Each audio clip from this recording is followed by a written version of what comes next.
Give me a little intro there, Gomer. There's no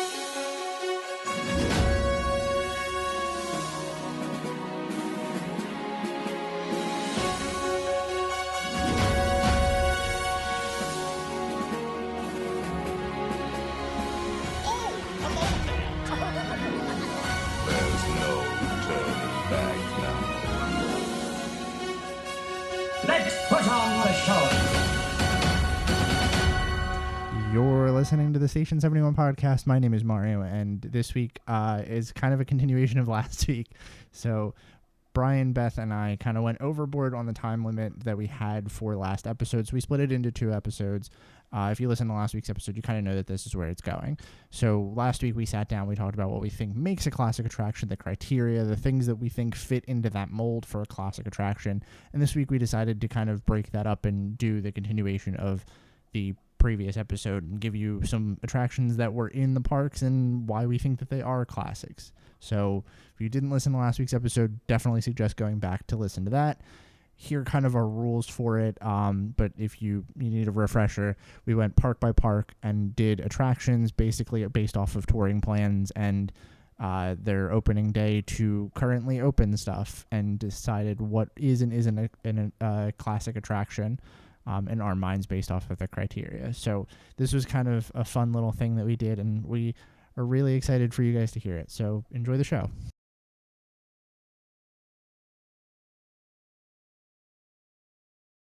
Which park should we start with? I would say let's start in Hollywood Studios because that's going to be the easiest one to wrap up. Okay. A lot of these also have attractions that aren't on here, and I think it's fair to actually talk about those too, because classic doesn't necessarily mean it's still around. But yeah, so do we want to take them in like 5-year chunks? Yeah. Okay. Good. Can we have the link? Yeah, here, I'll send each one. This is the one we're going to start with. We're going to start with Hollywood Studios. So the first couple ones. And what exactly are we doing here? Saying which attractions we think are classics? Yeah, so I'll list off the attractions that came out in that 5-year span, and we can talk about each one as we think they fall into that space. Like if any of them fall into the space of an attraction that can be considered a classic, or if it's something that maybe we don't consider a classic at all, like where it falls in that realm of is this a classic or not. Okay. So first 5 years for Hollywood Studios, we've got Indiana Jones Epic Stunt Spectacular, Star Tours The Adventure Continues, Honey, I Shrunk the Kids Movie Set Adventure, Muppet Vision 3D, Beauty and the Beast Live on Stage, Voyage of the Little Mermaid, and Tower of Terror. I think Tower of Terror is the only one for me. Yeah, the only definitive one for sure. Yeah, I guess out of all of those, I think that is probably the definitive one. Next couple ones that we've got, also realizing that Great Movie Ride was not on here, because I missed the first chunk of things. Let's go back and talk about this one too, the opening day attractions, because I missed that mark on here. Hollywood Studios entrance is considered a attraction. Okay. It's my favorite attraction. Great Movie Ride and Studio Backlot Tour. I think both of those could have been considered classic attractions.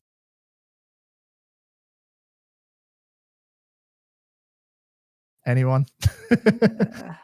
I would say Great Movie Ride out of the two, maybe.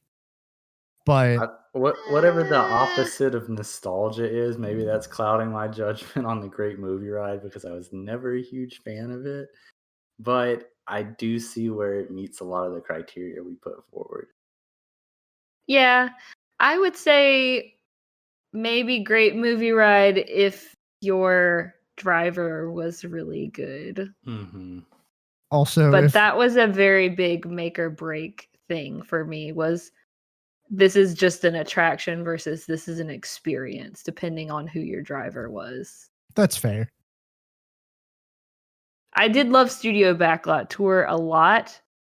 I don't know if I would consider it a classic, though. Well, the problem with Studio Backlot Tour is it kind of falls into the same space as, like, say, the Safari, where you're just kind of on a vehicle that moves and you look at stuff.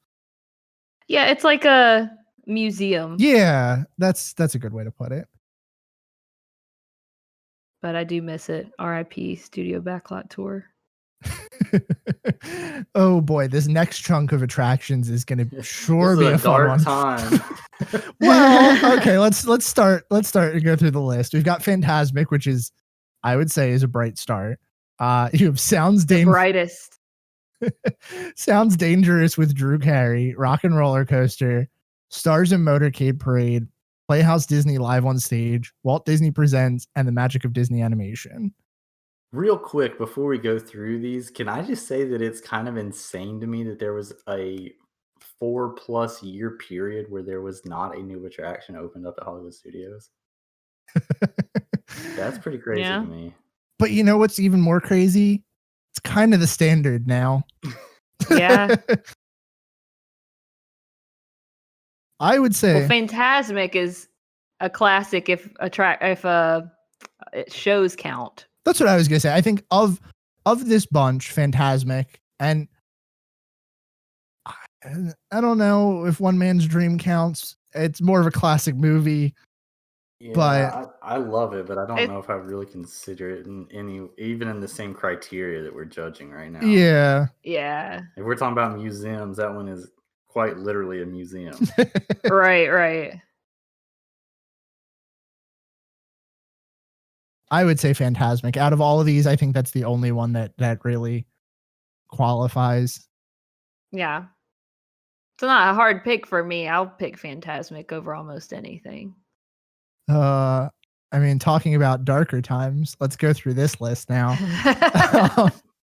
Lights, Motor, Action, Extreme Stunt Show, High School Musical 2, School's Out, Jedi Training Academy, Block Party Bash, Journey into Narnia, Prince Caspian, Toy Story Mania, High School Musical 3, Senior Year, Right Here, Right Now, and the American Idol Experience. Oh, man. Well, High School Musical 2, School's Out is definitely a classic for me. I mean, the fact that there's only 2 out of this that are even in existence. I mean, Toy Story Mania maybe, like we talked about, but it's the only one that comes close. Yeah. I don't know if I would consider Toy Story Mania a classic, but if I had to pick something out of this list, it would definitely be that. I would also say it's okay to say nothing in here is a classic. I think okay, then nothing in here is a classic. Well, because we're eventually going to hit the point where that is the case. Like none of this stuff really will have staying power. I think I would say, like you said, of the bunch, Toy Story Mania definitely, but I also think that's a classic in the sense of like what it did for interactive theme park attractions. That's not the attraction itself, but it was kind of groundbreaking. Yeah. Oh God, this next chunk. We're gonna have to take the last one was bad. We're gonna have to take this in chunks of a chunk because Touring Plans lists a lot of things on here that I wouldn't consider attractions, but in the 10-year span, we've got. Actually, I don't think any of these are going to be listed as. I was about to say, I don't think it matters to break them apart because none of these are classics. We've got Disney's animated shorts, Mickey's Christmas Carol, Pixar Pals Countdown to Fun, Disney Junior Live on Stage, Princess Leia Medal Ceremony, Disney animated shorts, Phineas and Ferb, Very Merry Christmas, Disney's animated shorts, Prep and Landing. Very Merry Christmas. That's it. That's the classic. Oh man, I didn't even know about some of these things existing. Oh, that's funny. Sorry, no, you're fine. We've got Prep and Landing, Naughty versus Nice, The Comedy Warehouse Holiday Special, Legend of Captain Jack Sparrow. I cannot say that. Wow. Symphony in the Stars, A Galactic Spectacular, Star Wars, Path of the Jedi, Coolest Summer. This is all in a year span. I just want everyone to know in a year span, Disney put all of these temporary attractions up. Well, this Frozen summer thing was like a whole event for the summer. Right. When there was nothing else. I don't even understand why that's broken down into so many different attractions because it was really just one collective thing with a bunch of moving parts. Okay. Right? So Frozen Ever After, or the Frozen sing-alongs, whatever, is still there. Right. Well, like, that's true. That I guess, so that That's what we have to thank for this. Honestly, I remember when that whole Frozen thing happened. That was like, talk about a way to like milk an IP, but that is something that I wish Disney would still continue to do. Like, they dedicated so much space in Hollywood studios for Frozen, and some of that ice stuff, skating rink. some of that stuff was so cool. Like, put the ice skating in there again. Honestly, if anything, it shows that they're willing to commit to something, you know? But Yeah. it's Frozen. How hard is it for Disney to commit to Frozen? Yeah, that's true. Like I've said it before, they've got Josh Gad locked in their basement. It's not hard for them to whip him out for a night. So all of those things. We've got Club Disney, Holidays Happen Here Dance Party, Star Wars Launch Bay, all of the meet and greets in Star Wars Launch Bay. Yeah, that's where we've landed. I'm gonna say none of them. None of these really. Oh no, Definitely absolutely not. not. And then again, this is also like looking back at this. We've talked about temporary attractions before. This really shows the effect of temporary stuff, which is kind of counterproductive to what I just said of like, Disney, please commit more temporary attractions to the park. I mean, yeah, I like the idea of, seasonality and having these limited events. I think that's a really cool thing that Disney should definitely get back to at some point. I'm going to just say, though, touring plans, I'm a little disappointed that you don't have at least like a blurb about what each of these entailed. Like, I want to know, was this Princess Leia medal ceremony? Was this a one-day thing? Or was this did it happen 3 times a day, every day? Why was she getting a medal? What did she do? But the website is just like, this attraction's final day of operation, blah, blah. Yeah. Huh. You would think they would at least have a little blurb explaining what things were. Anyway. I love you otherwise, touring plans. I accidentally just closed my tab for Hollywood Studios, so give me a second to get back there. More Star Wars stuff. After the Star Wars launch bay, it was truly a launch bay because a bunch of Star Wars stuff launched after that. Okay. Yeah.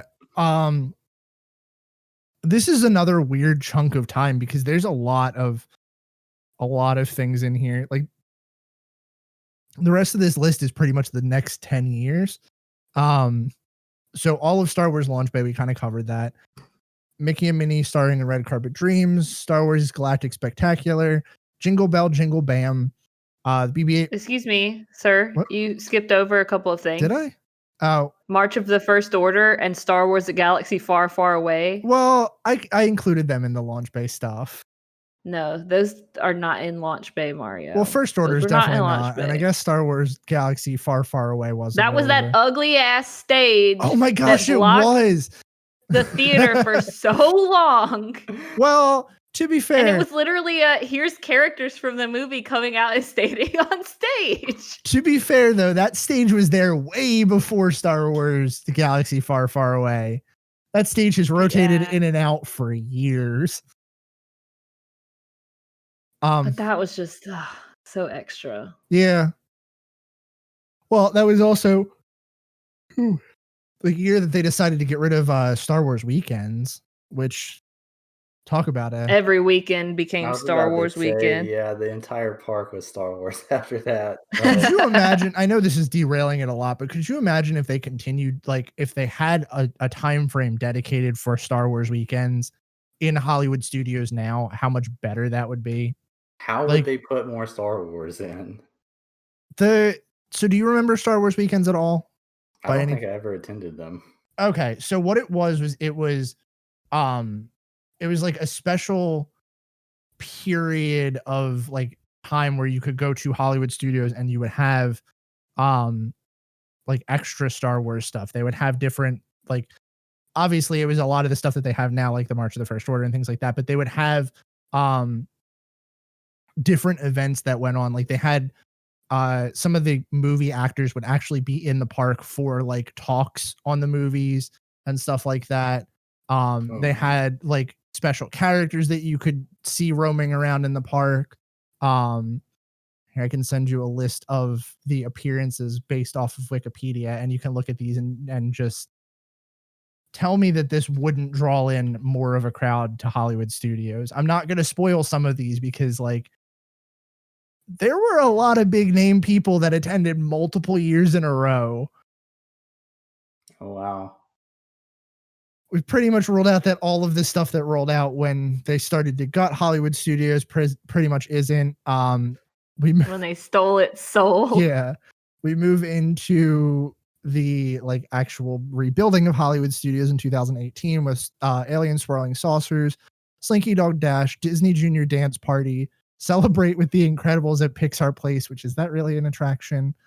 I'm going to skip over a lot of these like not attraction ones. We've got Lightning McQueen's Racing Academy, and then all of the Galaxy's Edge stuff. So Droid Depot, Millennium Falcon Smuggler's Run, Savvy's Workshop, Launch Bay, Encounter Darth Vader, Rise of the Resistance, Runaway Railway, and I guess now the Disney Society Orchestra and Friends, even though that's already ended.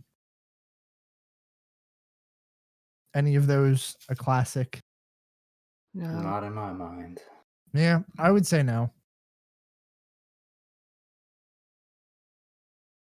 So let's move over to Animal Kingdom. I'm going to send you guys this list as well. I think that's another one that's going to be hard to classify a classic from. Should I skip over like the non-attraction-y stuff like we did at the end of Hollywood Studios? Because I feel like we'll be here forever if I do that. Yeah. Okay. I think, you don't have to say all of the like different bands and Right. stuff like that. So for opening day attractions, we've got Dinosaur Festival of the Lion King, Flights of Wonder, It's Tough to Be a Bug, and that seems to be it for like opening day, not like walking trails and stuff like that. We have Cali River Rapids, Jungle Trek, Tarzan Rocks, Oh Lord. Triceratops Spin, Primeval Whirl, and that would be it for first 5 years. Yeah, first 5 years, because nothing happened after that from 2002 to 2006. Wow. Any of those? I'd say if I had to pick something, I'd say Dinosaur, but I don't think that I would consider it a classic. You don't consider Tarzan Rocks a classic? Mario, I never saw Tarzan Rock, so I can't speak on it. Please tell me you at least know what it is. It's like a stage show about Tarzan, right? Oh, it's not just a stage show about It's a Tarzan. musical experience. Oh, It is. Maybe I'll have to go find a video on YouTube. It is a stage show that was in the Theater of the Wild, set to, I guess, like rock and roll music, obviously, because you got the Phil Collins stuff going on. Wait, like not music from the movie? Oh no, it was like music from the movie, but it was like turned up a little more Phil Collins-y. They cranked it up to 11. Pretty much. But the best part of this is that it basically wanted to be a mini X Games because all of the performers wore roller skates. They did. Oh. Yeah. Okay. I would tell you to please go look at this, like a video of this. Wow. Yeah, no, I would say that there's not a lot of classic attractions in early Animal Kingdom. So next 5-ish years, we've got Expedition Everest, Finding Nemo the Musical, Wilderness Explorers.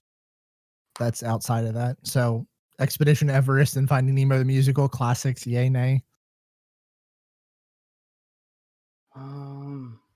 Everest. I love them, but I don't think I don't know. I guess Everest does hit a lot of the points, like a lot of the criteria I had, but it just doesn't feel like it to me. No, and it's an attraction that I thoroughly enjoy, but again, as much as I love it, I'm starting to love it just because it's a roller coaster now, and it's losing a bit of Right. its like e-ticketness to me. Yeah. I think it's kind of hard to qualify a roller coaster as a classic attraction in general because the point is the thrill. Yeah. I would agree with that. I also think it's, like you said, a lot of its charm is in the fact that it's a roller coaster. So outside of those, we have Wilderness Explorers, Jungle Book Alive with the Magic, Don't even talk Oh, about yeah. it. Tree of Life Awakenings. Yeah, there's not a lot in here either. Rivers of Light, Flight of Passage. I'm just gonna roll through the rest of these because there's not a lot left. Flight of Passage, Navi River Journey, Up a Great Bird Adventure, and that's pretty much it. Yeah, none of these for me. Yeah, I would Mm-mm. say no for them too. All right. Moving on. And also, like you said, Hollywood Studios and Animal Kingdom are the two newest parks. Yeah. So it's harder for them to even have classics at this point because they haven't been around for as long. Right. I think this is where, like, I put Epcot as the next one, right? Because, you know, I feel like there's a lot of nostalgia for Epcot. And I think that this is going to be one that's going to be hard for us to, like, really break away from some of the nostalgia on. Yeah. I'm already running into that issue. Well, let's just look at the opening day attractions, right? So we've got American Adventure, all of the pavilions, Imagination, The Land, Living with the Land, Spaceship Earth. I mean, out of those, obviously, I think Spaceship Earth probably, but that's also like Yeah. kind of nostalgia-y too. Yeah. I still think it's a classic in the sense that it hits the notes that I want a classic to hit, and it has the feel Yeah. of a classic. Yeah. I really want to say Living with the Land, but I feel like that's me putting on nostalgia glasses. Well, I love Living with the Land, but I put it in the same category as like Studio Backlot Tour. Yep. That's what I was as about far to as say. it being museum-y. Okay, that's a good point. It's a great attraction, and I love it. I think it's the best attraction at Hollywood Studio, or not Hollywood Studios. It's the best attraction at Epcot. But I also think that a lot of that is just because I genuinely enjoy that attraction and not because it's like subjectively good. Yeah. Oh no, I think that if you don't like Living with the Land, then I don't want to know you. Yeah, pretty much. So this is where things start to get interesting, right? We've got the first couple of years that Epcot's open. We have the Living Seas, Illuminations, Maelstrom, Body Wars, Cranium Command, Wonders of Life, Making of Me, Honey, I Shrunk the Audience. Let's stop there because I feel like that's a lot. Out of all of these, I'm gonna say Illuminations. I agree with that. I think think- a lot of people like knew about that, came and wanted to stay at Epcot late to do that specifically. And it ran for so long without needing to change. I think that speaks a lot. Yeah. I mean, I also want to say Maelstrom, but I know that that is arguably not a classic attraction. Yeah. Again, I understand. I loved it as a kid, but that's 100% nostalgia. Yeah. Oh yeah. Yeah, I guess if I had to pick from this chunk, I would say Illuminations as well, but But also remember, you don't have to pick. If there isn't one that you think is an attraction or a classic, you don't have to say it. Illuminations doesn't feel like it to me. Okay. Well, But it feels the most like it. it was nice to have you on the podcast, Beth. So Listen. I liked Illuminations. It just, I don't know, it didn't I don't think I had the emotional connection to Illuminations that a lot of people did. So that could be my bias in play. Maybe. I genuinely like still listen to the Illumination soundtrack. So after this one, this is where we start to get into some of the other stuff. We've got Ellen's Energy Adventure. Okay. Hard pass. Test Track, Journey into Imagination, Mission Space, Turtle Talk, Soren. Old Soren? I would, that's hard. See, a criteria that I forgot to talk about earlier was like finishing the job. Like, I know I say that kind of half jokingly, but in an honest way, like Soren, like as a concept, was really good. As an execution, came really close. If they could fix the screen warping issue, then that's a huge plus. And then if they would have just put some effort into the queue, I could consider it a classic, but they didn't. You don't like feeling like you're standing in like a school I hallway? feel like I'm in an airport. I was Like- going to say, Yeah. did your school hallways have like blue LEDs everywhere? Because mine No, didn't. I guess that's true. I wish. That would have been cool. I definitely get airport vibes from Which I Soren. mean, towards the end is kind of the aesthetic that they're going for, but Yeah. it's not a good one. You know, it's like cool. Yeah, I feel exactly like I'm in an airport, and this is really boring. All right, so we've got the Seas with Nemo and Friends, Grand Fiesta Tour, Some of All Thrills. Man, I miss that attraction. That's not a classic by any means, but I miss that attraction. Captain EO. Maybe Eh, for being a just theater show. I don't know. This one might come close for me. I think that's fair, but It I don't hits know. none of the points that we've talked about thus far. That was the other thing I was going to say is like it misses every single mark that we've talked about. But I can see where you're coming from with that. Let's see, what else do we have on here? A lot of these are all entertainment stuff that's gone. Frozen Ever After 2016. Absolutely not. Yeah. No way. Never.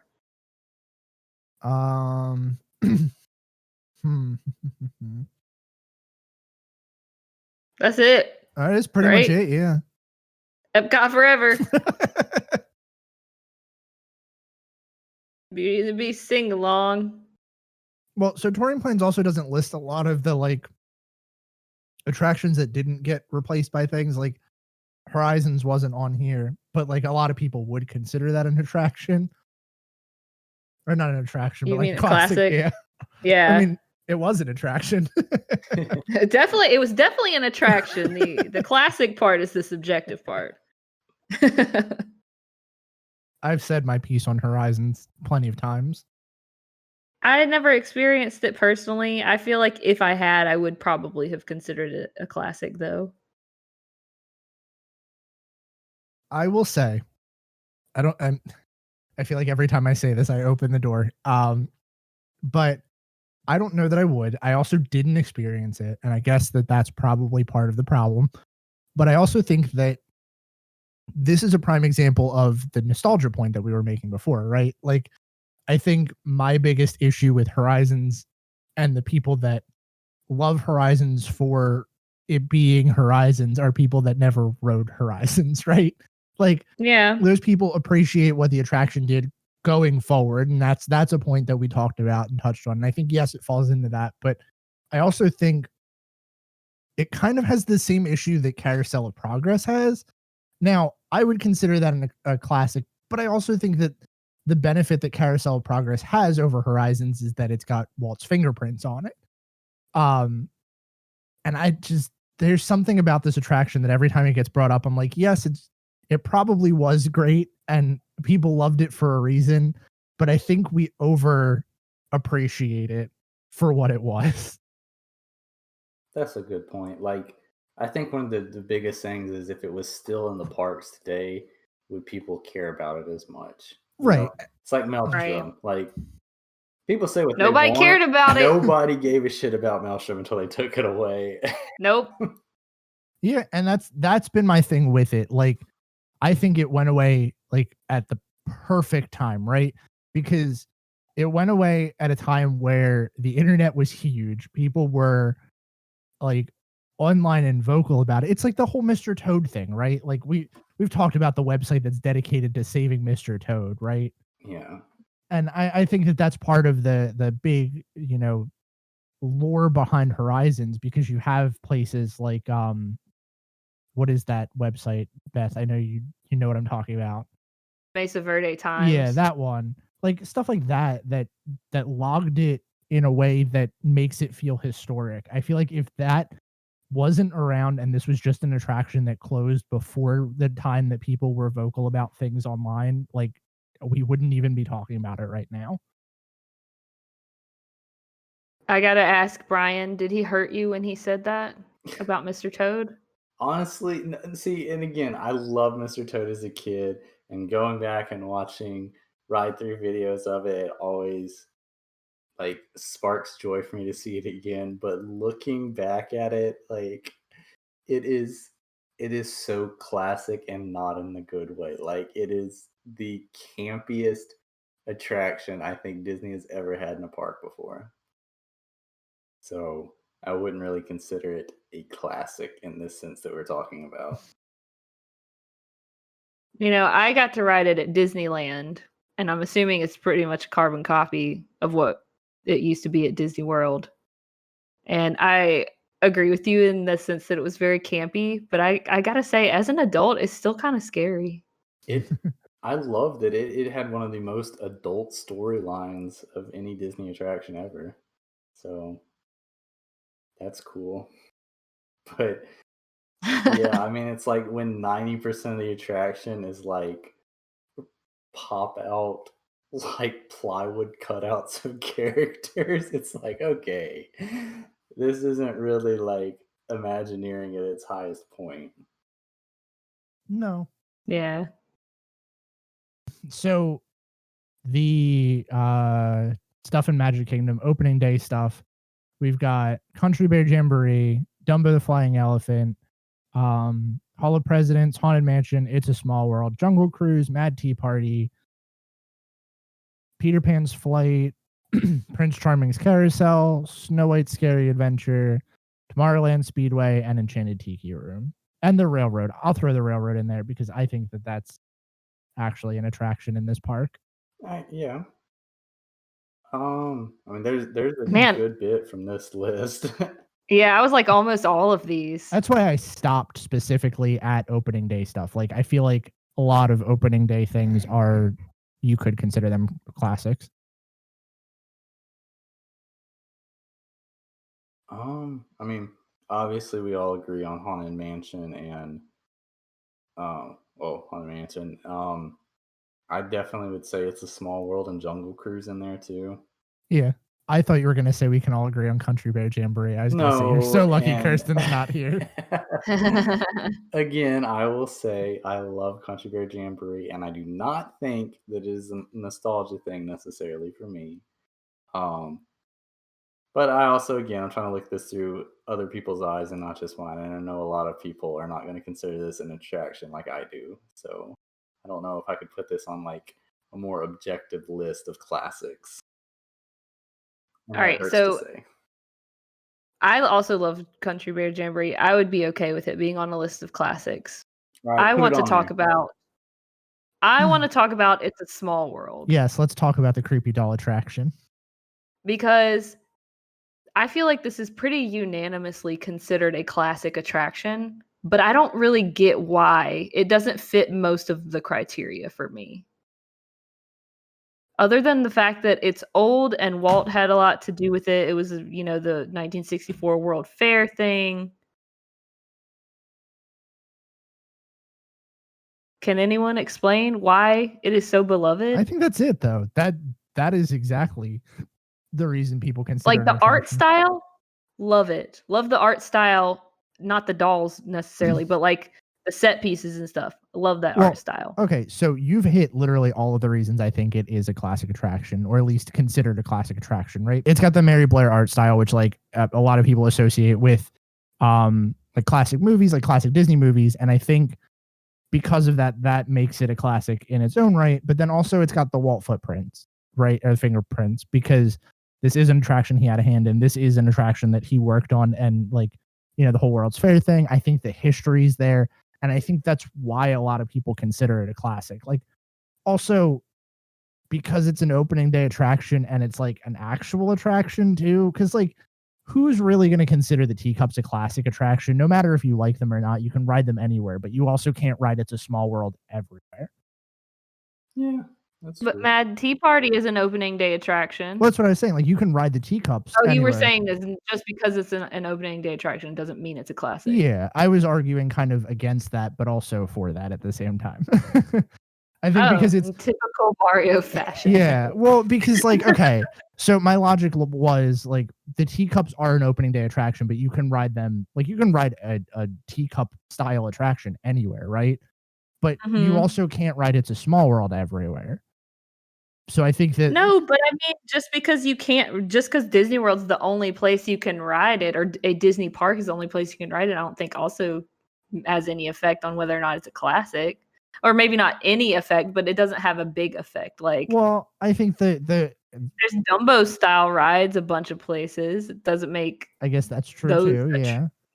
those attractions classics that are Dumbo style, or I don't know. It's just I just don't feel like, and maybe I'm gonna get like hate mail for this, but I don't feel like Small World deserves to be in the category with Haunted Mansion and Jungle Cruise and Pirates of the Caribbean. Yeah, I hate. Don't get me wrong, I appreciate it and the influence that it's had, and like I said, I love the art style and the fact that it has so much history, but it just doesn't do it for me.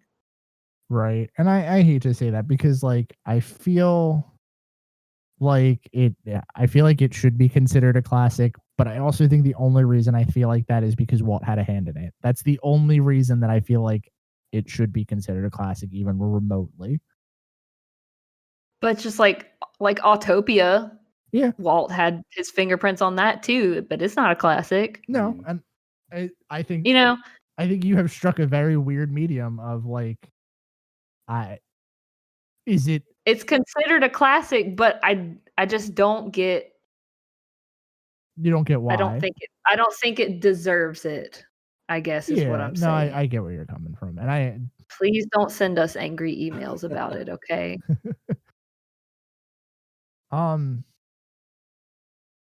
Now, would you consider Peter Pan's Flight a classic attraction? Definitely no. I know a lot of people would, though. That's the reason I ask. The reason I say no is because it does not stand on its own without having the movie background. I guess that's fair. It is 100% a retelling of the movie. Mm-hmm. I suppose that's like accurate. Yeah, I agree with you. So let's look at the rest of this list now that we've talked about most of the opening day attractions. We've got Riverboats, Main Street Electrical Parade, Tom Sawyer Island, Pirates of the Caribbean, Space Mountain, Carousel of Progress, People Mover, Big Thunder Mountain, and yeah, let's stop there. Because I think a lot of those still fall into classic territory. Pirates, definitely. Mm-hmm. As we discussed. What about Space Mountain and Big Thunder Mountain? Because I think those are a weird one where, like, we talked about Expedition Everest, and it's like a lot of the draw is that they are a roller coaster, but like a lot of the draw on both of these is that they're a roller coaster. But there are definitely people that would consider them classics. I would say Big Thunder stands on more than just being a roller coaster. I would agree with that. Yeah. There's a huge dedication to theming. Huge dedication to set and queue design. So I think it goes. I get as an adult, I don't consider it like that thrilling of a ride, but I still greatly enjoy it because of all of those things. Yeah, and it has a story Mm-hmm. to it. Like, what is Space Mountain's story? You're going to space. Yeah. But what's even more like ironic about you saying that is I feel like there's more of an like there are more people that would argue that Space Mountain is a classic versus the people that would argue for Well, Oh, yeah, you they're know, just wrong. they're just wrong. mean, Exactly. yeah, sure. I don't, you know, and I'm pretty vocal about how much I dislike Space Mountain as a whole. So obviously my bias is probably playing in a little here, but I don't get the appeal. I don't get why you would say this is a classic. And I completely agree with Brian that if we were going to pick a roller coaster out of these two, Big Thunder definitely Yeah. wins. And I really, really enjoy Space Mountain, but like top to bottom, Big Thunder is just a much better attraction than Space Mountain is. Absolutely. So next couple attractions we've got on here: Spectro Magic Parade, Splash Mountain, Astro Orbiter. Let's just lump all of these together. Toontown, Barnstormer, Buzz Lightyear Space Ranger Spin, Many Adventures of Winnie the Pooh, and yeah, let's stop with those. I, for one, think Toontown was an absolute classic. I never got to see it in Disney World. That was, I'm but sorry, that was loaded with sarcasm. I can't let you go on a tangent about Oh, I thought it. Okay, I'm not going to consider it a classic, but I will say I have distinctly fond memories of going to Toontown as a kid. And I know that if I was like, if it was still around, I would not set foot in it today as an adult. But as a kid, it was pretty cool. Oh, absolutely. Okay. Well, here's my take. Like I said, I did not get to visit it at Walt Disney World, but I did go to Toontown at Disneyland, and I thought it was pretty cute. I know it was mostly meet and greets and like little playgrounds and stuff. I don't know if that's how it was at Disney World, but I thought it was pretty cute. I thought it was fun to be like stepping into a cartoon and everything is just like very bubbly and cartoony, and Yeah, like at Disney World, I thought it was fun. you got to go in like all the characters' houses and stuff, and like Right. actually play around with stuff in there. It was really neat. Yeah. But not a classic. No, not by any stretch of the imagination. I just had to say that because it was the most obscure or absurd out of all of them. I don't know. There's not a lot in here that I would consider. Yeah. I know. I feel like either you didn't say this or I didn't realize you said this, but that was in the last batch. If we're including parades, I would consider Main Street Electrical Parade. Yeah. Here. Yeah. I never saw Spectro Magic, so I can't speak to it. I love Spectro Magic. I think that was a great parade. However, I will say that I think of the like parades, it's definitely outclassed by Main Street Electrical by a million miles.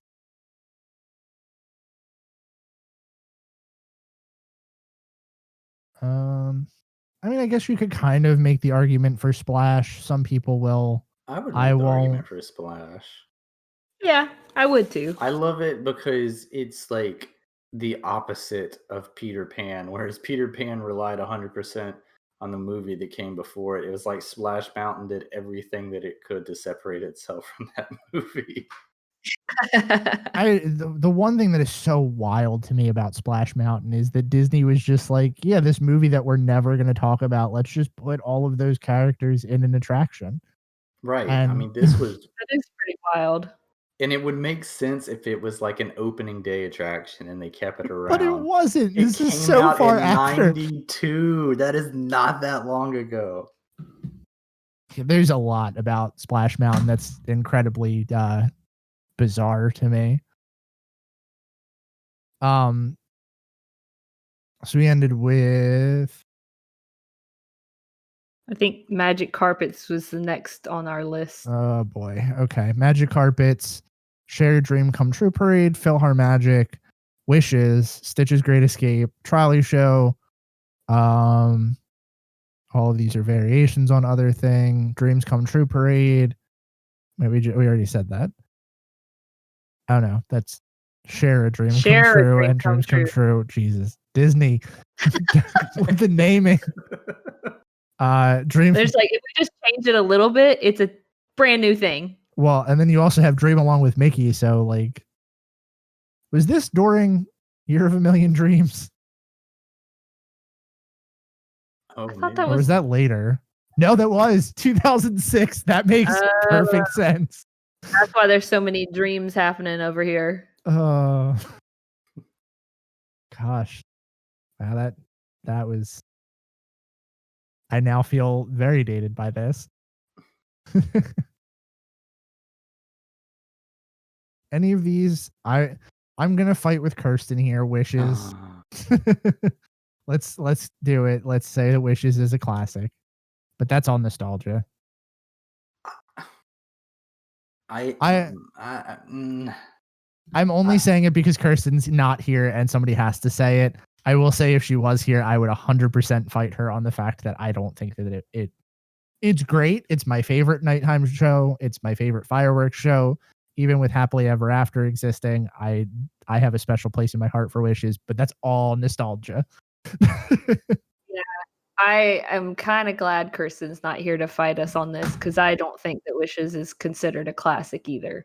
But not because it's not good. I think it kind of falls into a similar vein as Roller Coasters. It's like the point is the fireworks, not necessarily it being an quote unquote attraction. Yeah, I also would argue that I don't think any of the nighttime shows in Magic Kingdom could be considered classics at all because, I've said this before. I think all of them have a place and all of them did one or two things like exceptionally well, but like none of them has put that stamp on quite like Illuminations. I think Illuminations is the one, we touched on that for a little bit too, but I think like all of these had things that were kind of drawbacks from them, right? Like you can't really say Happily Ever After is going to be a classic because while it is innovative and it's a great show, there are still the drawbacks of like, you really can't watch it from anywhere but the front of the castle. So like, yeah, the projection mappings are great and innovative, but like there is a place for different viewpoints of the attraction because eventually, you've seen Happily Ever After. What's the point of seeing it again? Wishes was great in that regards because you could see it from anywhere and it was a new experience, but it was all fireworks. So like after a while, it's just a fireworks show with a great soundtrack. And I think like that's where you start to get into the point of like, what is it doing different that, isn't being done somewhere else? Kind of like we were talking about with like the teacups too. It's Illuminations, I think, is the one that kind of nails that because there was so many other components to the show. That's a good point. Now let's talk about the real classic here. Stitch's Great Escape. No, I totally glossed over that one because that's what happened. They didn't even list Extraterrestrial on here. I think the one thing that I've noticed is this list doesn't seem to include things that got replaced by stuff. So like Extraterrestrial got replaced by Stitch, but Stitch is where that pavilion died, so that's what's on this list. Gotcha. Yeah, I don't know. PhilharMagic is tough because I want to say yes because I feel like that attraction's not going to die. I think that will be the last 3D attraction unless, well, I don't know. It's tough to be a Bug might stick around because it's like an impossible spot to fill. But I don't know. I feel like that one's going to be around for so long and then that's going to be like the 3D attraction. But I honestly don't think I would consider that a classic either. No. None of these hit the mark for me. Yeah. So let's move on. We've got Monsters Inc. Laugh Floor. I don't think that one's going to hold up. Move It, Shake It, Dance It, and Play It Street Parade. No. Silence. Move It, Shake It. Mouse could dance it, maybe. Yeah. That's going to live on in infamy as a classic just because of the name. Let's see. We've got a bunch of meet and greets. It might be Sorcerers of the Magic Kingdom. R.I.P. Wah, wah. By the time this episode airs, it'll be dead. Oh, that's sad. Celebrate the Magic, Enchanted Tales with Belle, Under the Sea Journey of the Little Mermaid. Yo, what is Wowzer the Clown? I just saw that and I was like, what is Wowzer the Clown? Let's look it up. Clown with Oh. a variety of performance talents. I remember this. It was in Storybook Circus when they first opened. It was just a guy in a clown costume. Don't like that. It was when they were doing a lot of the like Streetmosphere stuff, that because that was the big, well, obviously, like that was one of the big draws, but like it was just a clown.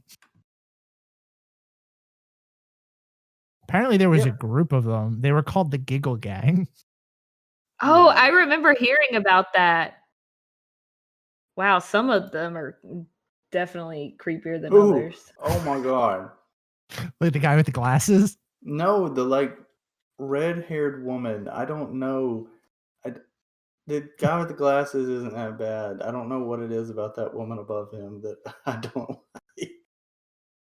She looks like a who. Yes, like her hair is about to attack me. It's ready to strike. Oh my gosh. Oh. I'm like pictures of these, right?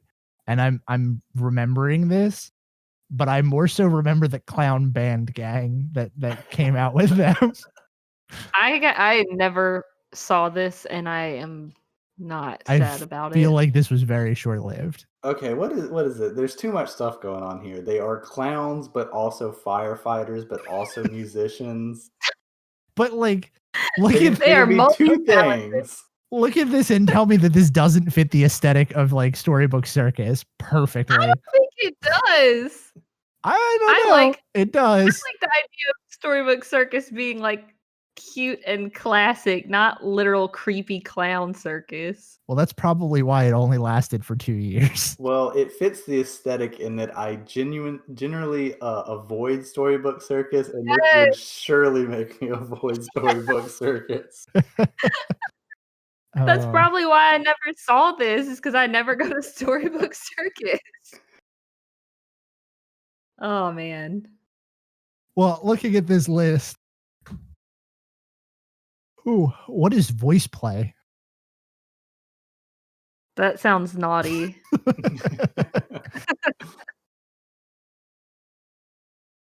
I love The acapella group, I think. Yeah, I love looking at like the touring plans description on this because it says during the separately ticketed Mickey's Very Merry Christmas Party in 2015 and perhaps beyond, Voice Play performs an acapella holiday music on Rocket Tower Plaza stage in Tomorrowland. Mm. That's okay. This is where it gets interesting. Formerly known as 42 Play, the 5-member Voice Play gained notoriety on NBC's The Sing Off. Okay. That's their claim to fame, and what they got was a year of singing at Very Merry Christmas Party. On the Tomorrowland stage. Here's a real classic, right? Mickey's Most Merriest Celebration. Oh God. Honestly feel like I could never talk about it again and be perfectly content with my life. Yep.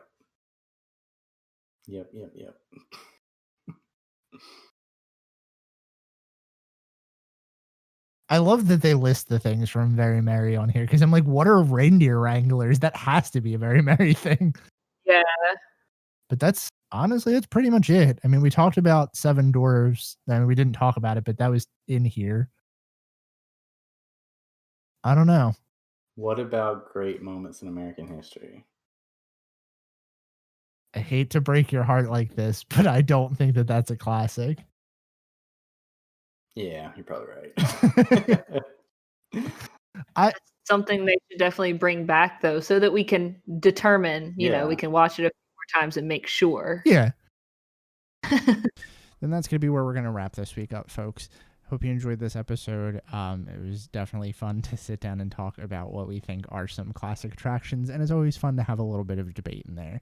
If you want to find us online, you can find us at facebook.com/Station71podcast, Twitter at Station71pod, Instagram at Station71podcast, and you can send us emails for show ideas like this one if there's something that you want to hear us talk about to Station71podcast@gmail.com. As always, our show notes can be found on our website, www.station71podcast.com, and we look forward to hearing from you. Hope you enjoyed your ride. We'll see you real soon.